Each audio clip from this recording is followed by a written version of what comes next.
감사드립니다. 오늘은 그리스도가 존귀하게 되리라 라는 제목으로 말씀을 함께 나누고자 합니다. 오늘 본문에 나온 말씀인데요, 그리스도가 존귀하게 되게 하려 하나니 라는 20절 말씀을 가지고 말씀을 나누고자 합니다. 우리는 오늘 한 위대한 사도의 위대한 고백을 발견하게 됩니다. 살든지 죽든지 내 몸에서 그리스도가 존귀하게 되리니라는 고백입니다. 너무 우리가 잘 들은 익숙한 말씀이고 또 잘 아는 말씀이지만 사실 우리가 결단하기에는 참 힘들고 어려운 말씀이기도 합니다. 오늘 사도 바울은 이 고백을 우리에게 던지고 있습니다. 이 고백을 보면서 우리도 한번 생각을 해보기를 바랍니다. 우리의 목적은 무엇일까? 많은 사람들이 인생에 목적을 두고 살아가죠. 물론 목적 없이 살아가는 사람들도 있습니다.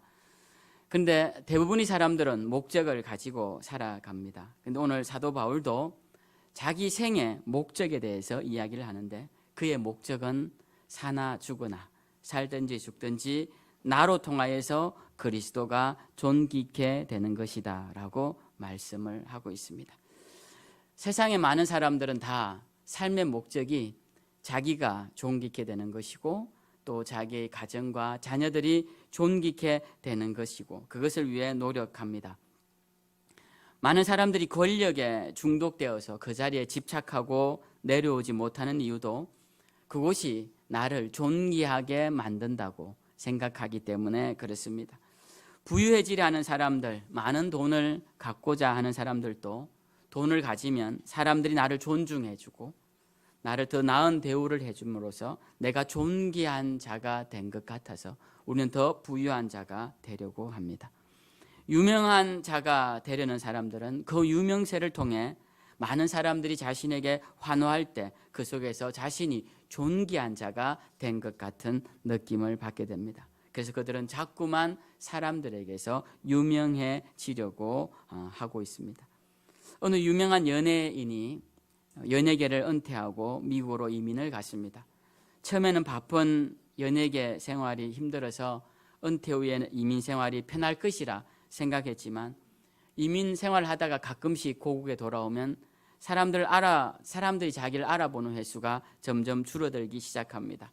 처음에는 한 70%가 알아보더니 몇 년 있다 돌아오니까 이제는 30% 정도가 알아보고 이대로는 사람들이 나를 다 잊어버리겠다라는 생각을 하게 된 것입니다.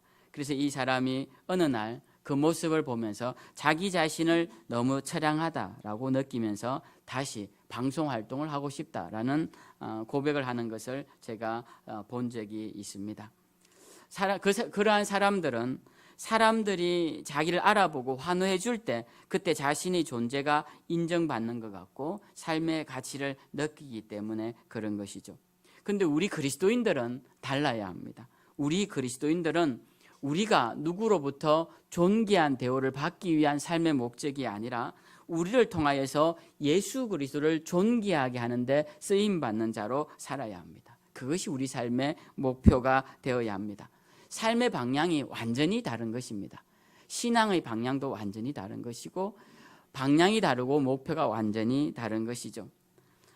성경은 오늘 우리에게 이 사도의 고백을 통해서 살든지 죽든지 그리스도만 존귀케 하는 한 사람의 모습을 보여주면서 오늘 우리에게도 우리의 삶도 그리스도만 존귀케 하는 것이 복된 삶이라고 가르쳐 주고 있습니다. 그런데 성경은 이렇게 매 순간 수많은 말씀으로 우리에게 그리스도를 존귀케 하라고 권면하고 있지만 많은 그리스도인들이 이와 반대로 살아가는 경우가 굉장히 많습니다.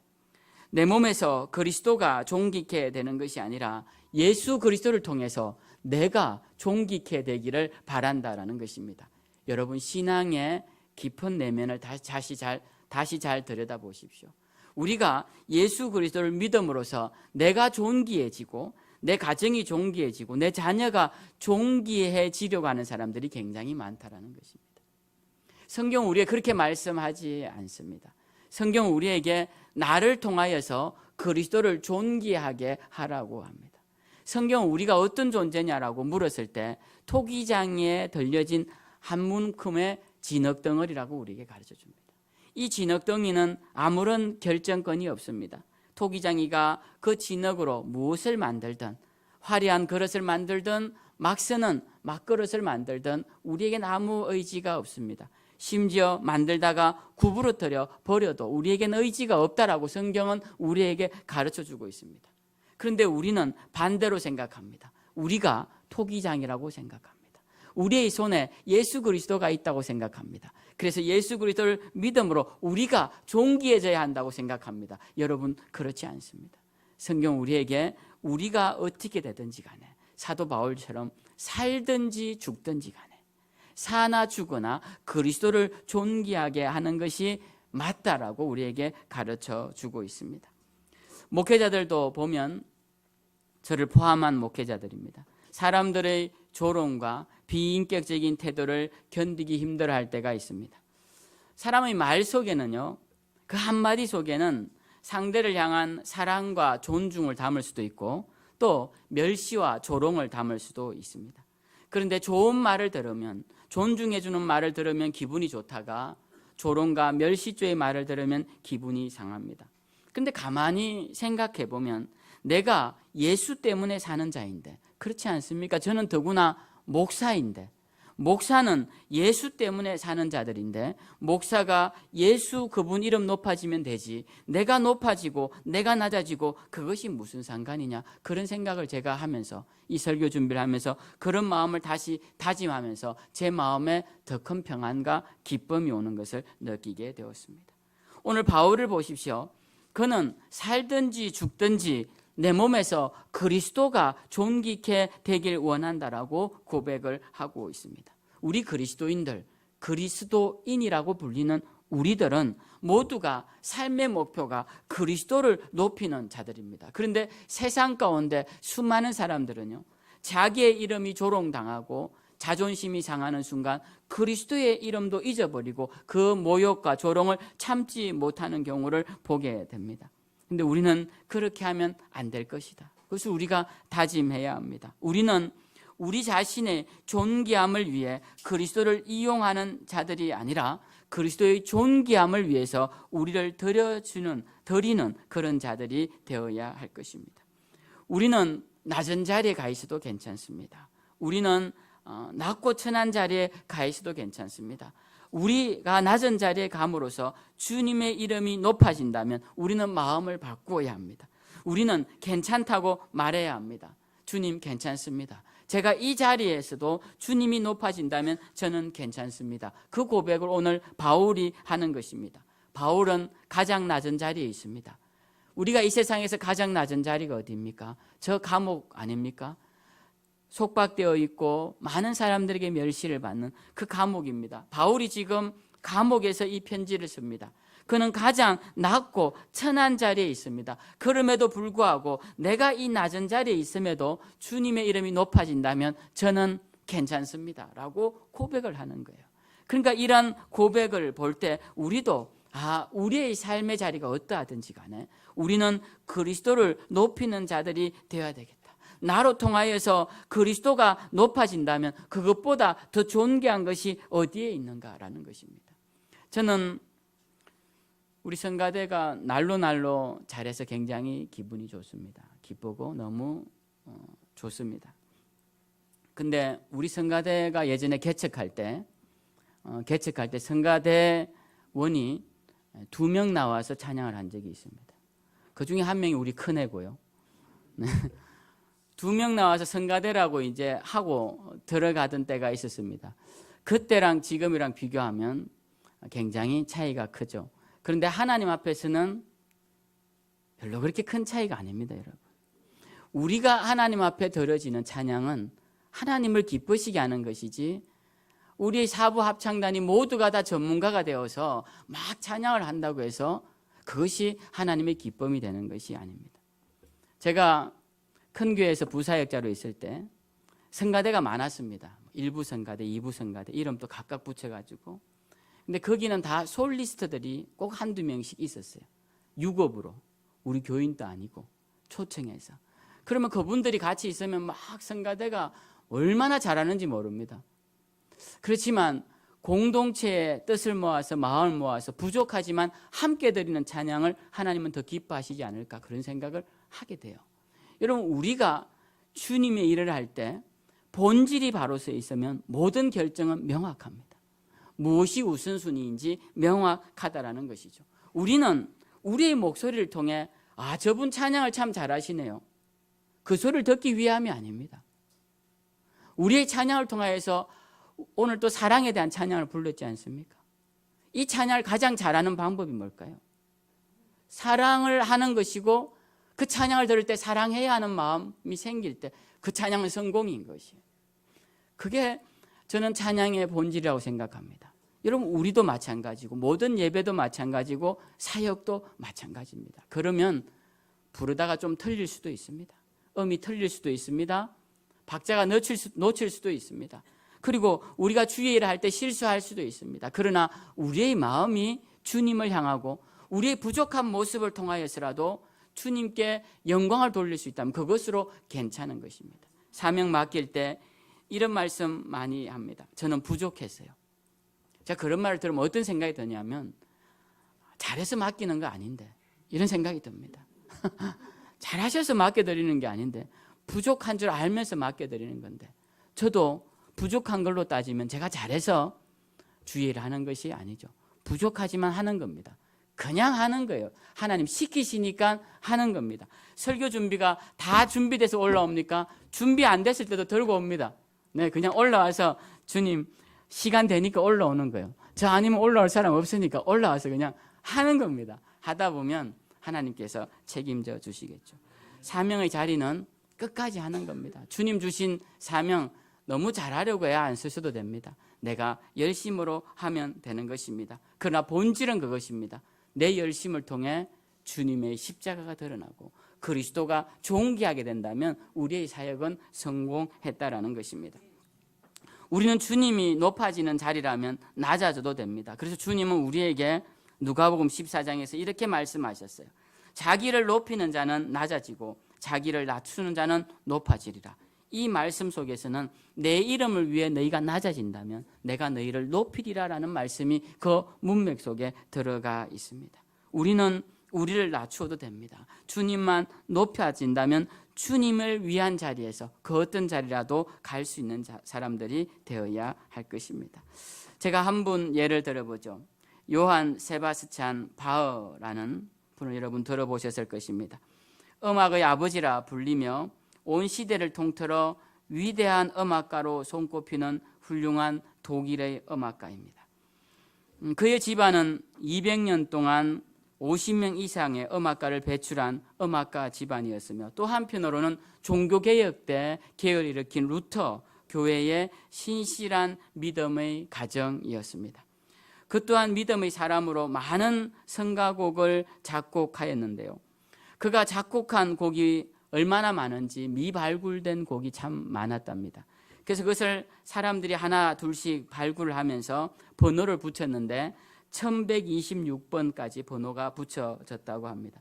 그는 수많은 곡을 만들었습니다. 그 중에서도 그가 쓴 칸타타들의 제목을 보면 이런 제목들이 대부분입니다. 몇 가지만 예를 들면 그렇습니다. 하나님이여 하늘에서 굽어보소서. 또 하나의 제목은 그리스도가 죽음의 포로가 되어도, 또 하나의 제목은 저녁이 되니 저희와 함께 머무르소서. 또 하나의 제목은 주여 당신께 영광이 있으소서라는 수많은 칸타타들을 작곡하고 지었습니다. 근데 그가 이런 수많은 곡들을 짓고 마칠 때마다 그 완성된 그 곡 끝에 SDG라고 라틴어 세 글자를 썼다고 합니다. 그것은 바로 솔리 데우 글로리라는 라틴어 오직 하나님께 영광을이라는 이 세 글자 이니셜을 그 끝에 썼다라는 것입니다. 그의 삶은 정말 하나님께 영광 돌리는 삶이라고 할 수 있습니다. 그의 노래 또한 저는 문외한이라 잘 모르지만 우리 함 집사님께 여쭤보니까 굉장히 훌륭한 작곡가고 또 우리 함 집사님이 그를 얼마나 좋아하시는지 그가 만든 칸타타를 매년 매주일마다 다른 곡으로 공연하고 싶은 것이 우리 함 집사님 꿈이라고 저한테 얼마 전에 말씀해 주셨어요. 아, 그만큼 그가 위대한 사람이었구나라는 생각을 제가 또한 듣게 되었습니다. 제가 그래서 한번 찾아보니까 이 바흐라는 사람은 정말 하나님의 영광을 위하여서, 그리고 교회 노래를 작곡한 사람으로서는 가장 단연코 뛰어난 사람이다라고 할 수 있는 사람이었습니다. 저는 그의 모습을 보면서 우리도 마찬가지다라는 생각을 합니다. 우리에게 주어진 재능, 우리에게도 재능이 있겠죠. 하나님이 우리에게 주어진 재능이 있다면 우리도 바흐처럼 그것이 하나님의 영광을 위해 사용되어진다면, 그래서 내 인생의 오선지 마지막 끝에 우리도 바흐처럼 SDG라고 오직 하나님께만 영광을이라고 사용될 수 있다면, 그렇게 인생을 마무리 짓고 마감할 수 있다면 얼마나 좋을까라는 생각을 하게 되었습니다. 여러분들도 그러한 생각을 한번 해보십시오. 여러분에게 주어진 재능, 그 재능을 무엇을 위해 사용하셨습니까? 그 재능을 누구를 위해 사용하셨습니까? 지금이라도 여러분에게 주어진 재능을 하나님께 영광 돌리는 그런 자리에 사용하시는 그런 귀한 분들이 되시길 주님의 이름으로 축원드립니다. 오늘 사도 바울은 그의 삶을 그리스도를 높이는 데 사용하고자 합니다. 그래서 21절에 이렇게까지 말합니다. 내게 사는 것이 그리스도니 죽는 것도 유익함이라. 그는 만약 죽어서 그리스도가 존귀하게 된다면 나는 죽는 것도 나에겐 유익이다라고 말한다라는 것입니다. 정말 위대한 믿음의 선진입니다. 그런데 많은 사람들이 그리스도를 높이지 못하고 자기 자신만을 높이는 삶을 살아가게 되는데요. 그리스도인들 가운데도 그리스도를 높이는 일보다는 자기의 이름을 높이는 일에 삶을 들이는 경우가 굉장히 많이 보게 되는데요. 그 이유가 왜일까요? 저는 두 가지 정도로만 짧게 나눠보기를 원합니다. 먼저는 그 속에 그리스도의 사랑이 없기 때문에 그렇다라는 생각을 합니다. 그리스도의 사랑이 메말라 버렸거나 그리스도를 향한 첫사랑을 잃어버렸거나 그 그리스도의 사랑이 빛이 바래버렸거나 그렇게 되었기 때문에 우리는 주님을 존귀하게 하고자 하는 마음이 사라졌다라고 생각합니다. 그 대표적인 사람이 베드로인데요. 베드로를 한번 보십시오. 베드로는 예수님보다 나이가 훨씬 많았습니다. 그럼에도 불구하고 예수님을 엄청 열심히 따라다녔습니다. 가장 먼저 부름을 받고 예수님이 죽는 자리에도 가겠다고 말하면서 예수님과 동행한 사람이었습니다. 그는 열정이 가득한 사람이었습니다. 행동도 빠른 사람이었습니다. 결단도 확실한 사람이었습니다. 그런데 주님 십자가에 가시는 그 자리에서 주님을 버리고 사명을 버리고 예루살렘을 떠나 갈릴리 디베라 바닷가로 그는 도망가게 됩니다. 그가 왜 떠나갔을까요? 많은 이유가 있겠지만 저는 가장 큰 이유가 주님을 향한 참된 사랑이 식어버렸기 때문에 그렇다라고 생각합니다. 왜? 그건 제 생각이 아니고 주님이 베드로를 만나서 질문하신 그 질문 속에 그 대답이 있다고 생각해요. 주님이 부활하시고 그 디베라 바닷가에 가십니다. 베드로를 만나셔서 물으세요. 뭐라고 물으시느냐? 요한의 아들 시몬아, 네가 나를 사랑하느냐? 주님이 하신 가장 먼저 일은 사랑을 확인하신 길이었습니다. 너 정말 나 사랑하는 거 맞니? 라는 것이죠. 왜 그렇게 물으셨을까요? 그의 사랑이 식어졌기 때문에 그렇습니다. 베드로는 분명히 마음에 주저했을 것입니다. 주님의 질문에 온전히 대답하지 못했을 것입니다. 주님 아시지 않습니까? 그러자 다시 한번 주님이 묻습니다. 요한의 아들 시몬아, 네가 나를 사랑하느냐? 그리고 또 세 번째 똑같은 질문을 하십니다. 주님께서 세 번이나 같은 질문을 하신 것은 사랑을 확인하시기 위함이었어요. 베드로가 주님을 떠난 이유는 사랑이 식어졌기 때문에 그렇습니다. 베드로야, 너 사랑이 회복되었니? 나와의 사랑이 회복되었니? 라고 물으시는 것입니다. 베드로는 주님을 떠나 옛사람으로 돌아갔습니다. 왜? 오늘 주님이 베드로를 이렇게 부르세요. 요한의 아들 시몬아. 원래 베드로의 이름은 시몬이었습니다. 그의 아버지 요한이었고 그 사람들은 다 시몬이라 불렀습니다. 그런데 어느 날 이 시몬이 주님의 제자가 되어서 주님을 열심히 따라다니다가 주님이 질문을 합니다. 사람들이 나를 누구라 하느냐?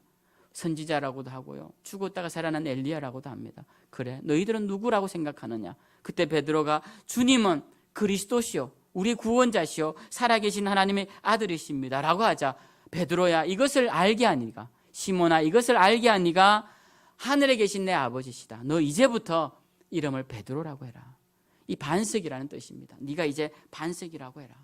이 베드로라는 이름은 헬라어인데요, 이거를 아람어로, 시리아어로 바꾸면 게바입니다. 그러니까 게바랑 베드로는 같은 이름이에요. 그래서 베드로야, 이제 베드로라고 불러라. 이제 게바라고 불러라. 옛날 시몬이 아니라 베드로라고 불러라 하신 그 주님이 오늘 베드로를 만나서 뭐라고 부르시느냐? 요한의 아들 시몬아라고 부르시는 거예요. 그 질문 속에, 그 호칭 속에는 너 옛날로 돌아갔구나.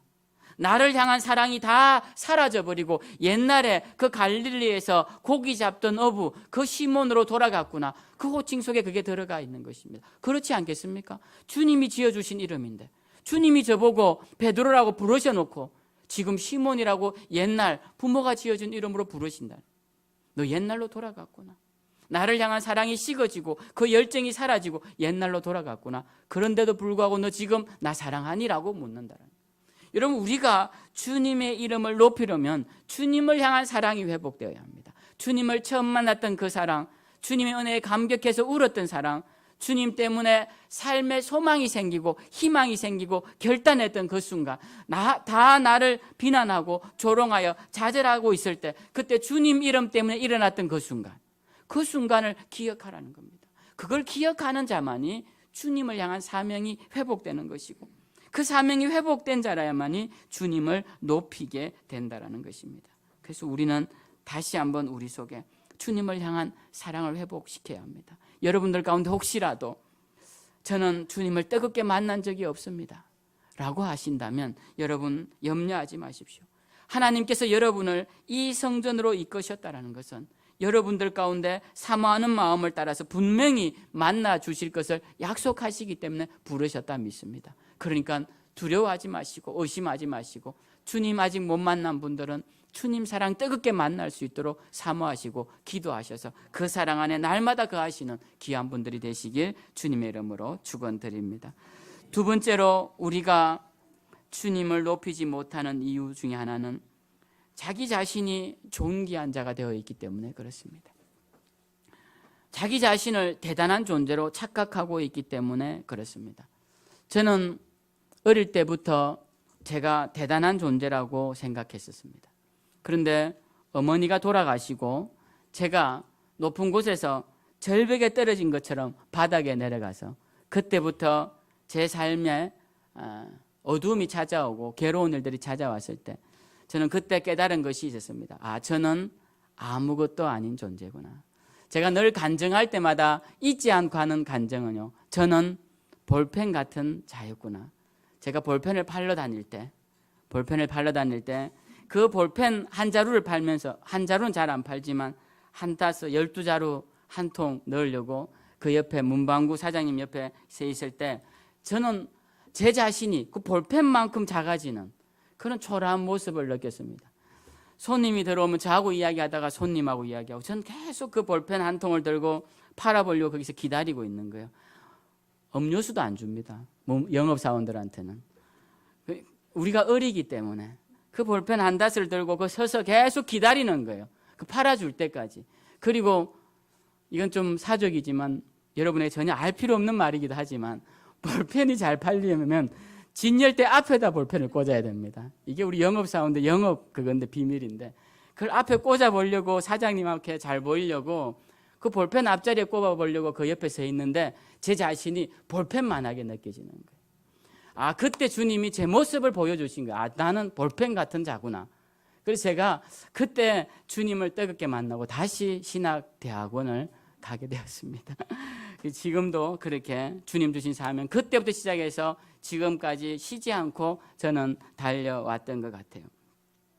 우리는 주님 앞에 사명을 감당할 때 가장 방해되는 게 뭔지 아십니까? 내가 대단한 존재라는 거예요. 내가 지금 이런 일이나 하려고 여기 앉아 있습니까? 라고 할 때 우리 사명 감당하지 못합니다.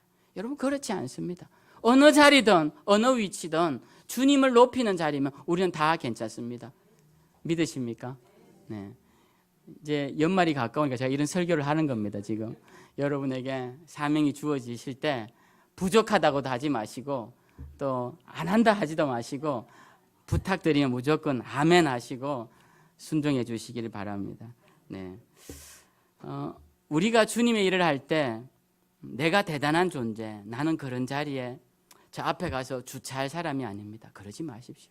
우리 모두가 다 어떤 자리든 주님만 높아진다면 어떤 자리든 괜찮다라는 것이 우리의 마음의 자세가 되어야 됩니다. 유대인들은 하나님께 회개할 때 항상 하는 행동이 있습니다. 그가 입던 좋은 옷들을 다 벗어버리고요, 거친 베옷을 입습니다. 거친 베옷을 입는 순간 이 옷이 자기의 위치를 많이 보여줘요. 근데 그 옷을 다 벗고 거친 베옷을 입는 순간 내 존재가 아무것도 아님을 드러냅니다. 왕들도 왕복을 벗고 베옷을 입어요. 그리고 제 위에 앉습니다. 그리고 더 심한 경우는 재를 머리에 뿌립니다. 왜 뿌릴까요? 저도 재 같은 자라는 거예요. 저도 한낱 타버린 재같이 아무 쓸모없고 가치 없고 만져봐야 아무것도 만지지 않는 작은 존재에 불과하다는 겁니다. 그걸 하나님 앞에 내어놓을 때 회개가 되는 것입니다. 여러분, 그래서 회개는 교만과 함께 일어날 수 없습니다. 회개는 반드시 낮아짐과 함께 일어나는 것입니다. 우리는 우리의 정체성을 올바로 깨달아야 합니다. 우리는 대단한 존재가 아닙니다. 제가 어떤 우리 교회 성도님과 이야기를 하는데, 바닷가에 가서 모래를 한 움큼 잡고 그 한 움큼 된 모래를 하나하나 세우면 평생을 새도 다 못 샌답니다. 우리는 어떤 존재일까 생각해 보면 그 세지 못할 모래알처럼 작은 존재다라는 생각을 합니다. 그 사람의 숫자에 들어가지 못하고 남아있는 수에 치지도 못하는 그런 미천한 존재가 바로 우리다라는 생각을 하게 돼요. 그러할 때 우리는 주님을 높이는 자리에 기꺼이 설 수 있습니다. 주님만 높아진다면 모래알갱이 같은 나 하나리라 할지라도 주님을 높일 수만 있다면 나는 그 자리에 가겠다라는 결단이 서게 되는 것입니다. 사람은 대단한 것 같지만 생각해보면 아무것도 아닌 존재로 느껴질 때가 많습니다. 기도에도 말씀하셨지만 지금 전 세계에 얼마 전에 홍수로 수만 명의 사람이 죽었어요. 얼마 전에는 가뭄으로 수많은 사람들이 죽고 얼마 전에는 지진으로 수많은 사람들이 죽었습니다. 그게 불과 한두 달 사이에 일어난 일이에요. 그렇게 생각해보면 하나님 앞에서의 인생이라는 것이 얼마나 순간인가를 생각하게 됩니다. 오늘 이 자리에 호흡을 가지고 주님을 높일 수 있다는 것이 얼마나 기쁘고 복된 일인지 모릅니다. 우리는 우리의 존재를 다시 한번 깨달아야 합니다. 우리의 생은 내일 죽어도 이상하지 않은 생입니다. 그렇기 때문에 오늘 나에게 주어진 생애 동안 주님을 높일 수 있다면 그것으로 감사하며 감격할 수 있는 자들이 되어야 할 것입니다. 오늘 위대한 한 사도의 고백을 보면서 우리 다시 한번 결단하시기 바랍니다. 저도 여러분도 살든지 죽든지 내 몸에서 그리스도만 존귀케 되는 그런 역사, 내 삶을 통해 우리 주님의 이름이 높아지는 그런 복된 삶 살게 해달라고, 그리고 그렇게 살아내시는 저와 여러분들 다 되시기를 주님의 이름으로 축원드립니다.